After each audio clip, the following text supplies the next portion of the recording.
मानवता को झकझोर कर देने वाली घटना आज सेंधवा में घटी है और निश्चित रूप से ये सभ्य समाज के लिए एक शर्म की बात है और इस प्रकार की घटना आलोचनीय है। और इन्हीं विषय पर चर्चा करने के लिए आया है मुख्य नायक। अभिवादन स्वीकार कीजिए बालकृष्ण बाविस्कर का। और बात करना चाहता हूँ मैं आज ऐसे कानून के संदर्भ में जिससे आम लोग अवगत नहीं है और ये हमारे कानूनन अधिकार है और इस कानूनन अधिकारों को समझने की नितांत आवश्यकता है। आखिर इस प्रकार के जो जघन्य अपराध है उनमें जो पेशेवर अपराधी है उनको भी कड़ी से कड़ी सज़ा मिलनी चाहिए, चाहे वो वरिष्ठ नागरिक हो या फिर छोटे 18 वर्ष या 16 वर्ष के बालक बालिकाएं। लेकिन भारत के संदर्भ में यदि कहे तो इस प्रकार के अपराध को अंकुश लगाने के लिए अथवा उसका उन्मूलन करने के लिए सरकार ने एक व्यवस्था की है और उस व्यवस्था का नाम है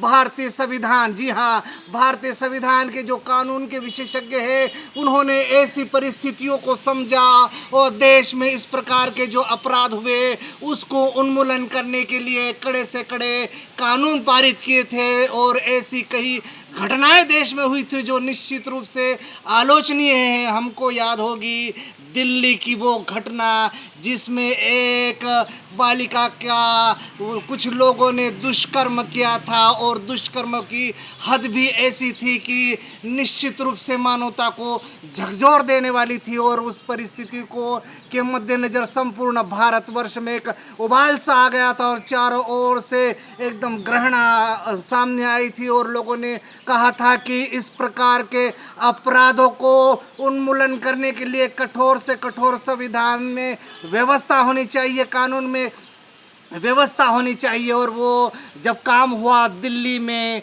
और वो दिल्ली की घटना के बाद सरकार ने एक नया एक्शन लिया और कठोर कानून बनाया। उस कठोर कानून के अंतर्गत ये व्यवस्था की गई कि चाहे बच्चे 16 वर्ष से 18 वर्ष के मध्य में हो, यदि उन्होंने भी अपराध किया है तो उन्हें भी कड़ी से कड़ी सज़ा दी जानी चाहिए। तो इसी के मद्देनज़र सरकार ने 2012 में एक कानून पास किया और उस कानून का नाम है पास्को एक्ट और दूसरा है जे एक्ट। इन दोनों एक्ट के संदर्भ में बात करेंगे और आपको विस्तृत रूप से सेंधवा में जो घटना हुई है उस निंदनीय घटना की भी मुख्य नायक आपके सामने आलोचना करता है और दोषियों के खिलाफ सख्त से सख्त कार्रवाई होनी चाहिए, इसकी भी मांग करता है। अब बात करते हैं पास्को एक्ट।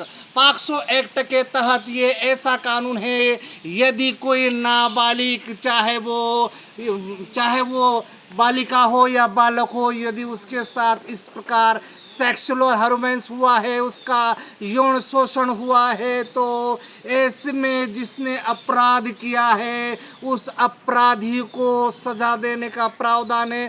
साथ ही संरक्षण देने का भी अधिकार भारतीय संविधान में इसका एक कानून बनाकर 2012 में भारत सरकार ने व्यवस्था की है और उसमें 3 वर्ष से 7 वर्ष की जो सज़ा होगी। साथ ही यदि उस दुर्घटना में या यूँ कहे कि उस दुष्कर्म में यदि ऐसा काम किया है या चलित यंत्र का या किसी भी प्रकार का उपयोग किया है तो उसके भी लिए सज़ा का प्रावधान सरकार द्वारा किया गया है। तो उस व्यवस्था के तहत यदि अपराधी 18 वर्ष से अधिक है तो उसे जघन्य अपराध की श्रेणी में तो लिया ही जाएगा। साथ ही 7 वर्षों से लेकर 10 वर्ष तक कठोर कानून की व्यवस्था और कारावास की व्यवस्था है।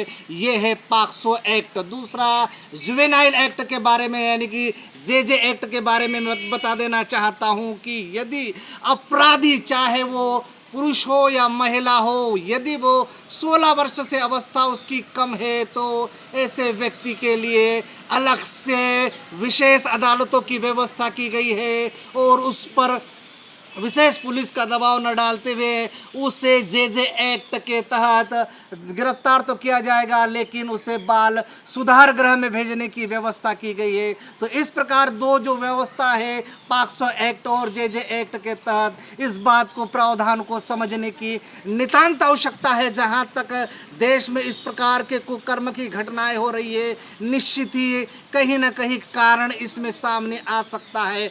मैं आपको एक उदाहरण देना चाहता हूं कि इस देश में अभी तक जो बड़ी घटनाएं हो रही है उसमें कहीं ना कहीं फैशन का मामला सामने आया है कि यानी कि जो जिन बालिकाओं के साथ में दुष्कर्म या इस प्रकार का कोई व्यवहार होता है तो सामाजिक स्तर से ये आवाज़ ज़रूर उठकर सामने आती है कि पहनाव पर भी ध्यान देने की आवश्यकता है। लेकिन भारत में स्वतंत्रता की अधिकार है, जिस प्रकार से पुरुष को स्वतंत्रता का अधिकार है उसी प्रकार से महिलाओं को भी स्वतंत्र रहने की आवश्यकता है। उनको मर्यादा का पाठ पढ़ाने की आवश्यकता नहीं है।